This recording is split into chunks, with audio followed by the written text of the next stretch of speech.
Hey guys, welcome to Journeys of a Dungeon Master, episode 5. Today, what my main topic is going to be is I'm going to be talking about, do I do too much prep work?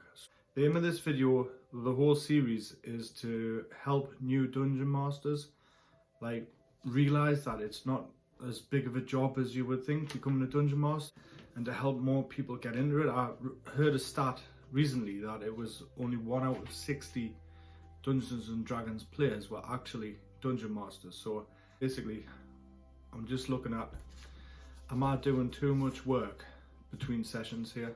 You know, am I making it harder for myself than I need to be? First things first, I've got a list. I've got some notes.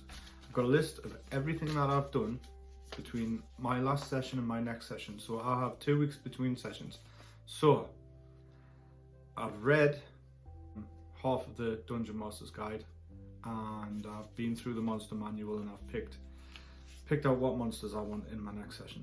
That's fairly basic. I think every Dungeon Master, in general, fans of fantasy genre, do a lot of reading. I've also been reading The Dying World by Jack Vance, which is, if you don't know how wizards work in Dungeons and Dragons, if you can't quite get your head around how they learn spells, then this book's brilliant for that. Next is, I've done my writing, I've done my notes. So I do this over the course of the first week after my session. I just jot down notes. So I've asked the players, specifically I've said, what do you want to do for your next session? Where do you want to go? What kind of locations do you think you'll visit? Then they'll tell me, because I'll say, look, if you tell me these locations, then on the day go, actually, you know what, we're going to go here. I haven't got anything prepared. It won't be as good. It won't be as fulfilling as a story. So basically, they've told us, and I can start coming up with ideas. I haven't planned it beforehand. I haven't planned a whole campaign from day one, because you just don't know what the players are going to do. But I'll give them a 2-week warning. They've got an idea of where they want to be. I can start prepping. I can start going, right, I've got this location, this location, this location, and I'm going to flesh these ones out now, you know, from the bare bones. So I've got in my notebook, I've got bare bones of every location, and I can start adding meat to these bones. So over the first week I have ideas. Over the second week, that's when I start doing it properly. So I write a little script. Where do they start? If they bump into this person, I'll read it. I'll have a block of text I can read. If they go to another location, I've got a description of the area that I can read.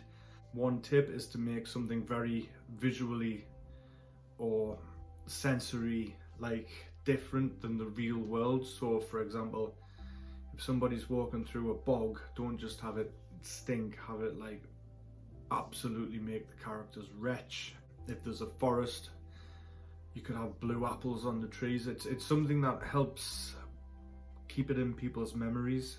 You know, it's more memorable if there's a strange distinction about different areas.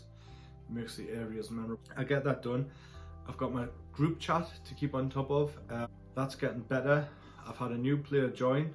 He seems more forthcoming with ideas and going forward. So my group's probably about 50-50 now. I would say introvert, extrovert.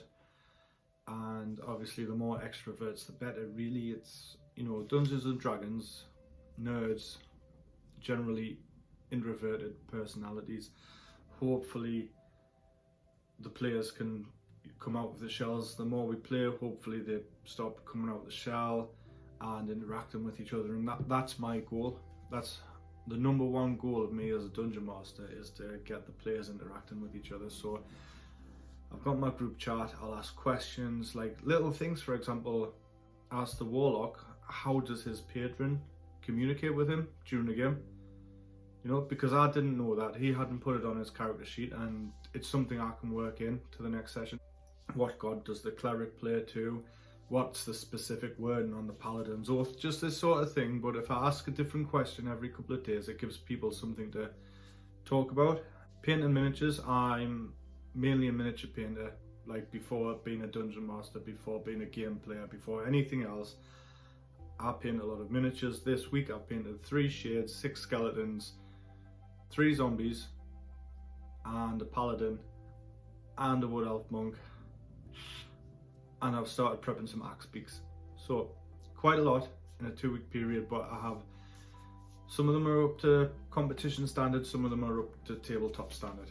It's what you have to do if you want to play with miniatures. I did say to the players, if they want specific monsters or enemies that I don't have, just, you know, buy them, build them, paint them, and I'll fit them in. If you're going to go to that effort to do that work, I will 100% fit them into the game. And it's another way to get people involved. I've drawn a dungeon, so the next session is going to go to the crypt.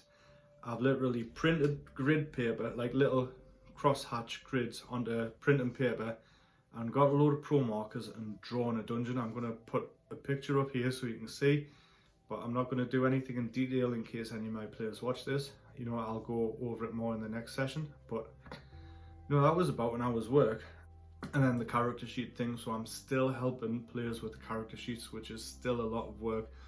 And honestly, I'm starting to feel like I wish I hadn't gone with a full group of beginners and I had at least one or possibly two experienced players who could have helped all the other players with the character sheets rather than me having to do everything. Basically, like, my dream is if they have a rules question or something they're not sure about, instead of asking me, they just sort it out themselves.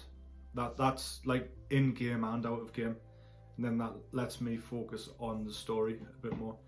So that's the dream. So how much time have I used? Probably about 15 hours between last session and this session has been working on this session. How do I feel about that? I feel like I've actually put in probably more than I needed to. I think for the next one I'm going to maybe try and cut that down to 3 or 4 hours. I'm not sure how. I think obviously once I get more miniatures built and painted specifically for Dungeons and Dragons and I have a repository to go to, then that's less work there. Once I have my world fleshed out, then once I start revisiting areas, I don't need to do the work for that. Once I have a better idea of where the players are taking the story, you know, that's less research for me, less actual thinking. You know, if they tell me what they want to do, I can work that out.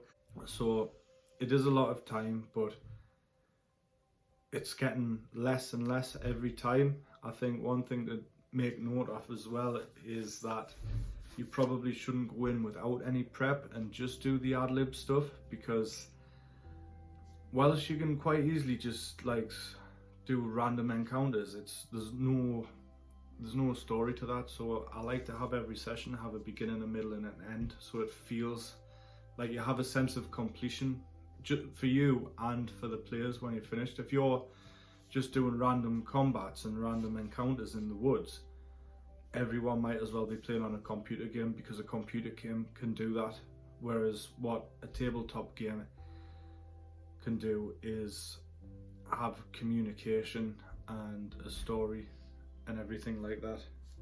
So after all this prep, how do I feel the next session will go? I think it's going to go brilliantly. I think because of the amount of work I've put in, I can't see any issues at all.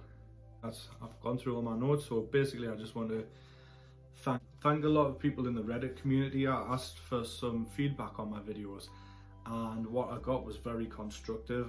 As you can see, I've changed my backdrop, I've changed my lighting, I've got, even though it's a small amount of notes, it's got notes in for us. If you'll notice, once I'm done recording, I'm going to do a bit more editing on this, and I just hopefully think it's going to help me going forward. So I think that's one of the great things about the D&D community, especially between dungeon masters, because let's put it this way, like, even though I've now got a group, so there's 7 of us in this game, I can't really talk to any one of those people about Dungeons and Dragons and in the same way that I can talk to other dungeon masters, because I don't want to give away my game, give away my story. So if you're not on Reddit, get on Reddit, subreddit D&D. You know, there's maybe just stay away from the RPG horror stories. I found it quite amusing, but I can see it being very off-putting to, you know, new Dungeons and Dragons players. But thank you very much for watching. If you enjoyed this video, please subscribe, please like to it, it helps us push it out there, and see you next time.